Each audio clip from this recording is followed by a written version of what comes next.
Today we're talking about when the math ain't mathin' and why in fertility, more genetic information can actually lower pregnancy rates. I'm Dr. Mark Amols, and this is Taco Bout Fertility Tuesday.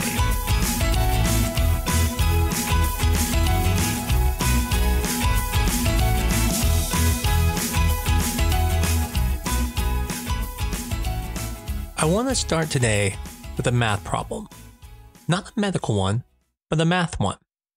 And when you hear it, your brain should immediately say, wait, that doesn't make sense. See, there was a study published in Fertility and Sterility in 2023 by Jonah Bardos and colleagues. They looked at embryos created from donor eggs, young healthy donors, so egg quality was basically controlled. Same eggs, same embryos. The only thing that changed was which PGT-A lab analyzed the biopsy. Here's the math problem.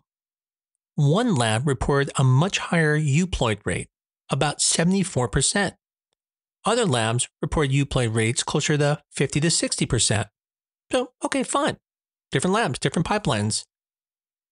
But here's where the math stops mathing. That same lab, the one reporting the highest euploid rate, also had the highest live birth rate per euploid transfer. Think about that.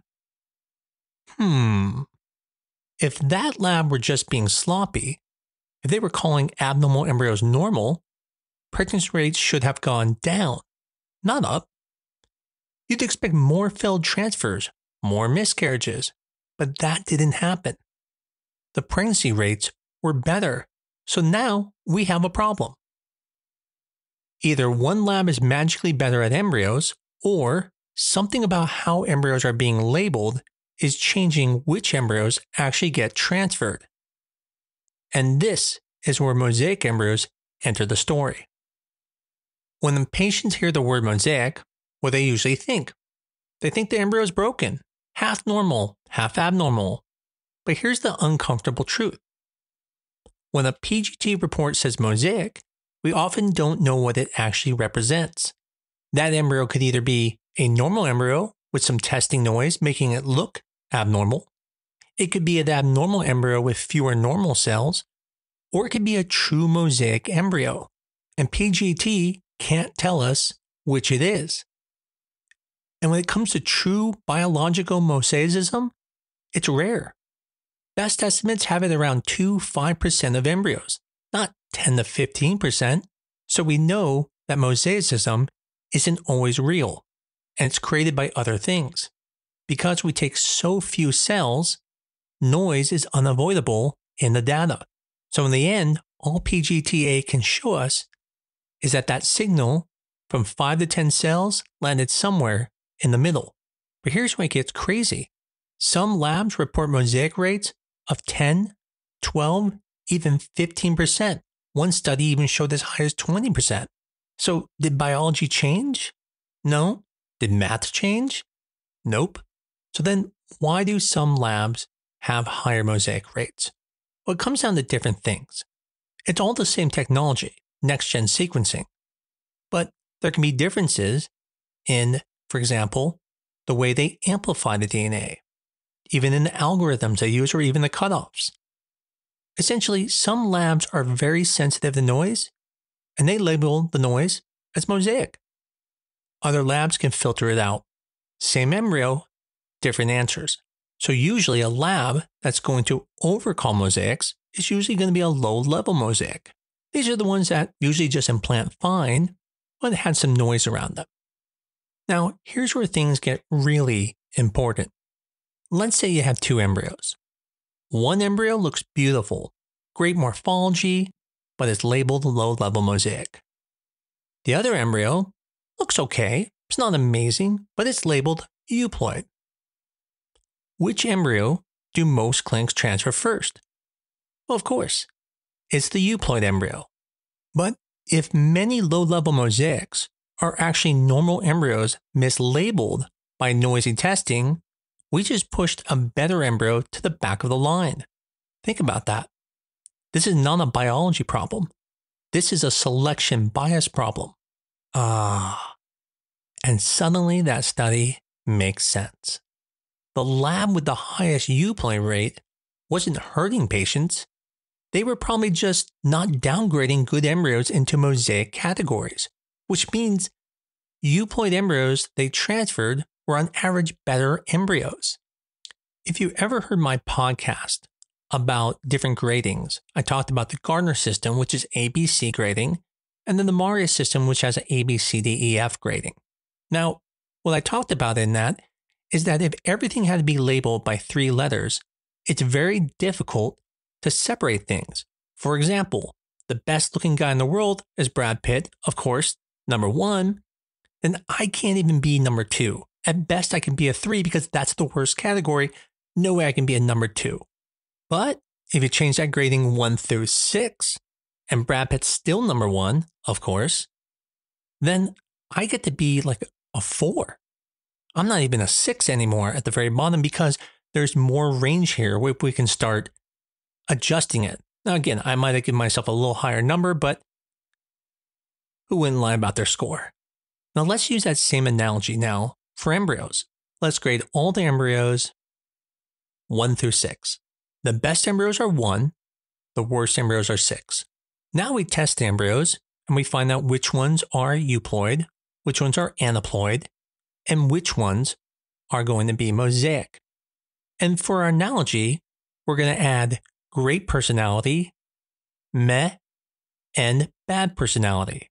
Now we're going to wipe all the bad personalities. I don't even care if you're a 1, you're not going to be transferred at that point. You got bad personality. But if you have a really good personality and you're 1, fantastic. What if you're meh? Well, we'll call meh the mosaics. Now, purely for this experiment, we're going to say Brad Pitt's personality is meh. Now, we all know that's a lie. He's obviously amazing. But we're going to say it's meh. Let's say number 2 is Tom Cruise. Good looking, but his personality comes back great. Well, what's going to happen?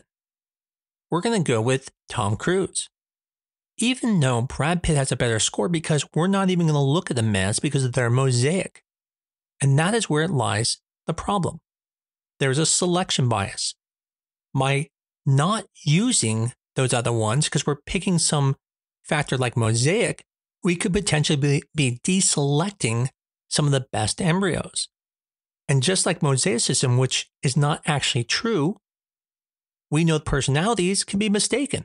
And so, of course, Brad Pitt has a great personality. We were wrong the whole time. We should have put him back first. Of course, he's the best. So here's the part that's going to make people uncomfortable. More information is only helpful if it improves decision. High-level mosaic calls can actually help. They can prevent us from throwing away embryos that might work.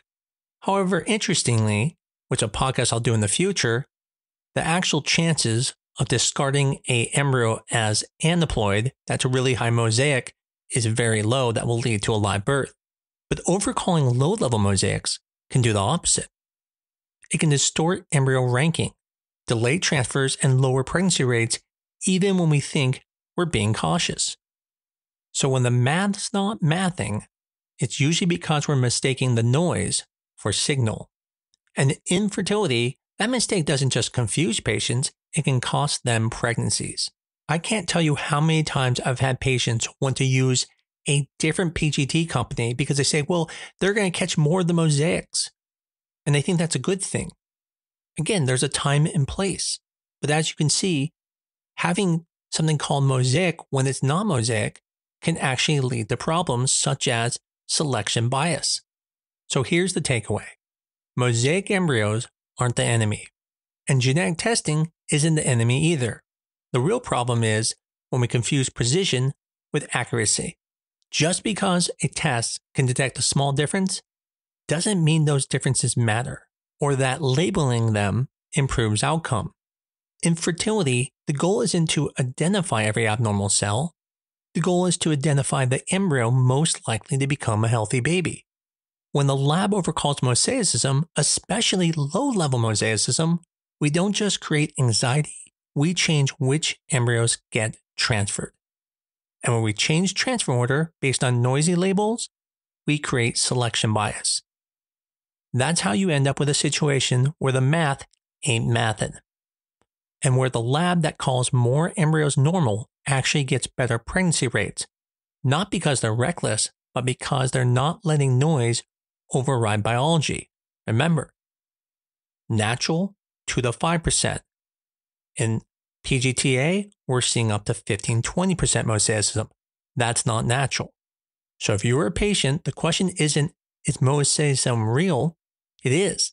The real question is, how much of what we're calling mosaic is actually signal and how much of it is just static? Because in fertility, more labels don't always mean better care. Sometimes the smartest medicine is knowing when not to overinterpret the data.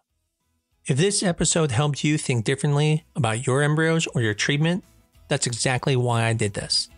The easiest way to support this show is to share it, rate it, or leave a review, especially if you know someone who's feeling overwhelmed by genetic testing results. The more people who hear this, the more we can replace fear with understanding. I greatly appreciate everyone listening to this podcast, and I hope you enjoy these episodes. If you like this episode, look forward to the next episode I'm going to do in the future about high-level mosaics. And most of all, don't forget to come back next week on Taco Bout Fertility Tuesday.